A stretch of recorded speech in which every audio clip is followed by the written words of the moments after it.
Hello, আসসালামু আলাইকুম। কেমন আছেন সবাই? আজকে নতুন একটা ভিডিও নিয়ে আবার চলে আসলাম আপনাদের সামনে। ঈদ উল আদহা 2026 ইউএসএ।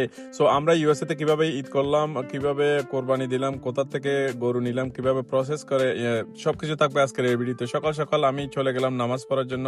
ঈদের নামাজ শেষ করে বাসায় চলে আসলাম।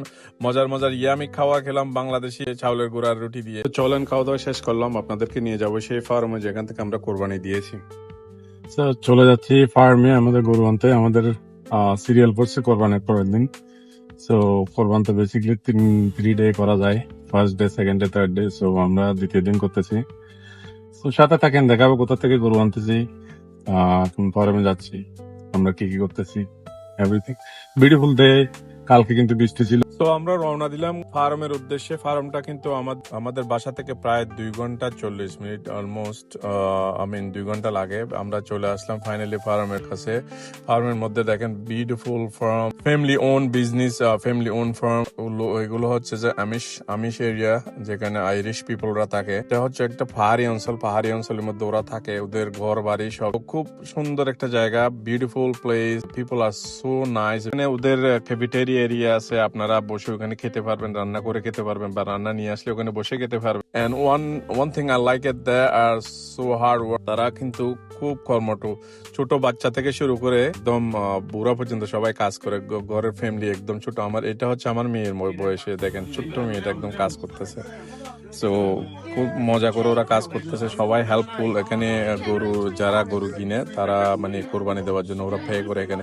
তো ওরা বাইরে সুন্দর করে আমাদের জন্য শেড করে দিছে। সবাই এখানে বসে যারা মাংস কিনতেছে, মানে গরু কোরবানি দিচ্ছে, ওরা এসে কিন্তু গরু গুলো আবার সুন্দর করে প্রসেস করতে পারতেছে, কেটে বাক করতে পারতেছে। আমেরিকাতে একটা জিনিস, যে দিনে কোরবান সেই দিনে গরু চুজ করতে হয়, সেই দিনে কোরবানি দিতে হয়, 2-3 দিন আগে কিনে রাখতে হয়। তো আমরা চলে গেলাম গরু দেখার জন্য। এখান থেকে গরুগুলো দেখতে হয়, গরু দেখে চুজ করে পেমেন্ট করার জন্য অন্যদিকে যেতে হয়, এখান থেকে চুজ করে। সো আমরা চলে আসলাম, গরু চুজ করছি এখান থেকে, এখন পেমেন্ট করতে চলে আসলাম। সো এখানে পেমেন্ট করে দিলাম। পেমেন্ট করার পরে আন্টি আর আঙ্কেল বসে আছে। পেমেন্ট করে আমরা চলে গেছি। আমরা পেমেন্ট করতে করতে আমাদের গরু এদিকে নিয়ে আসছে, এই যে লকারের মধ্যে। আমার আব্বু কিন্তু গরু জবাই দিয়ে দিল বিসমিল্লাহ করে।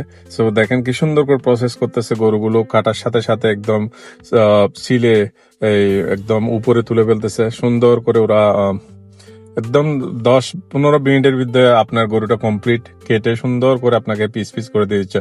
সো প্রত্যেকটা গ্রুপ আছে। ওরা কেউ সামড়া খুলতেছে, আর কেউ মাংস কাটতেছে। এরপরে মাংসগুলো কেটে চলে আসে। ছোট্ট ছেলেটাকে রাখতেছে শুধু পানি ক্লিন করার জন্য। কিন্তু দেখেন ছোট্ট ছেলেটাও কাজ করতেছে এখানে, মানে কেউ বাদ যাচ্ছে না। ওদের ফ্যামিলির মধ্যে সবাই কর্মেটু।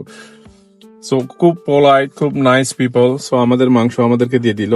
এই যে আমাদের এই গরু, এই দেখতে দেখতে গরু কেটে নিয়ে নিল। তো ওখান থেকে এসে আবার আরেকটা জায়গায়, এখানে হচ্ছে যে গরুগুলো মাংসগুলো যেগুলো হাড্ডি, বড় বড় হাড্ডি আছে বা হাড় আছে, ওগুলো কেটে ছোট করে দিচ্ছে। যে আপনার যত সাইজ দেখবেন, এই ছোট ছোট ছেলেগুলো আবার এগুলো ছোট গাড়ি করে ওই যেখানে থামবো বা যেখানে যে আমাদের শেড করে দিয়েছে ওইখানে নিয়ে যাচ্ছে। আমরা নিয়ে আসলাম ফাইনালি এখানে। সো আমরা এখানে সবগুলো গাড়ি থেকে নামাই আমরা প্রসেস করতেছি। সবাই যারা যারা গরু আমরা নিয়েছি সবাই বাদ করতেছি, বা ছোট করে আবার সবগুলো একসাথে করতেছি। কিন্তু অলরেডি ওরা সুন্দর করে ছোট ছোট করে পিস করে দিয়েছে, এগুলো আর কাটতে হবে না। এখানে মেশিনের মধ্যে ছোট করে কেটে দিয়েছে। হলাম একদিনের কষাই, আজকে একদিনের জন্য কষাই হয়ে গেলাম। এই যে আমি হাড্ডিগুলো কাটতেছি, সিনের হাড্ডি।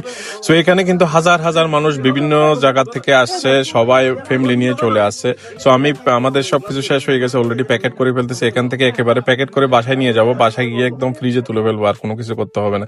সো আমার সবকিছু শেষ হয়ে গেল। ওই যে দেখেন, দেশেও কিন্তু এরকম কোনো আমেজ, এত বছর কোরবানি করছে, আমার মনে হয় এরকম আমেজ আমি পাই নাই এখানে। So this is different kind of environment, different kind of feeling. So এখানে না আসলে এটা বোঝা যাবে না। So this is like one of the best experience I ever have. So আজকে ভিডিওটা অতটুকু পর্যন্ত। ভালো থাকবেন, সুস্থ থাকবেন, দেখা হবে নতুন একটা ভিডিও। আসসালামু আলাইকুম।